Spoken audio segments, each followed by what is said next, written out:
কথায় আছে বাঙালির ১২ মাসে ১৩ পার্বণ।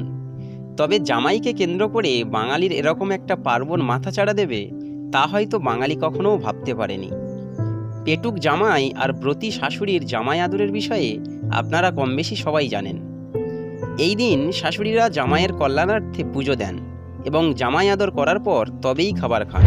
কিন্তু প্রথম কিভাবে জামাই ষষ্ঠীর প্রচলন হলো, এর ইতিহাস শুনলে আশ্চর্য তো হবেনই, সাথে ভিমরিও খেতে পারেন আপনারা। জানা যায় বৈদিক যুগ থেকে শুরু হয় জামাই ষষ্ঠী পালন। চিরাচরিত এই নিয়মটি বছরের পর বছর পালন করে আসছেন বাঙালি ঘরের মায়েরা। প্রধানত দেবী ষষ্ঠীকে প্রসন্ন করার জন্যই এই উৎসবটি পালন করা হয়। জামাই ষষ্ঠী কেন শুরু করা হয় তা নিয়ে একটি গল্প প্রচলিত রয়েছে। একসময় এক লোভী মহিলা বাড়ির রান্না করা মাছ চুরি করে খেয়ে একটি বিড়ালের উপর দোষারোপ দিয়ে দেন। একথা তো সকলেই জানে, বিড়াল মাতা ষষ্ঠীর বাহন। বিড়ালের উপর অযথা দোষারোপ দেওয়ার কারণে মাতা ষষ্ঠী রুষ্ট হন। এরপর থেকে ওই মহিলা একের পর এক সন্তানকে হারান। প্রত্যেক সন্তানকে হারানোর পর মহিলা নিজের ভুল বুঝতে পারেন এবং সন্তানদের ফিরে পাওয়ার জন্য গভীর জঙ্গলে গিয়ে ষষ্ঠী দেবীর আরাধনা শুরু করেন। দীর্ঘ তপস্যার পর দেবী ষষ্ঠী তুষ্ট হয়ে ওই মহিলার সন্তানদের ফিরিয়ে দেন।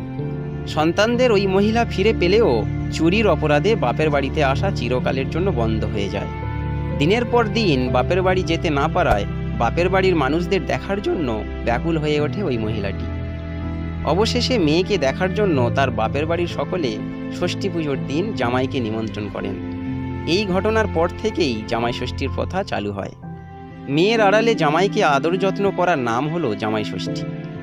জামাই ষষ্ঠী নিয়ে একাধিক গল্প চালু হলেও মূল কথা হলো, আগেকার সময় বিয়ে হয়ে গেলে মেয়েরা বাপের বাড়িতে আসার অনুমতি পেত না। মেয়েকে দেখার জন্য ব্যাকুল হয়ে যেতেন তার বাবা মা।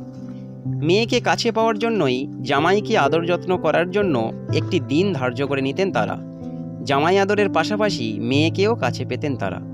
এভাবেই মেয়েকে দেখার ব্যাকুলতার আড়ালে শুরু হয় জামাই ষষ্ঠী উদযাপন।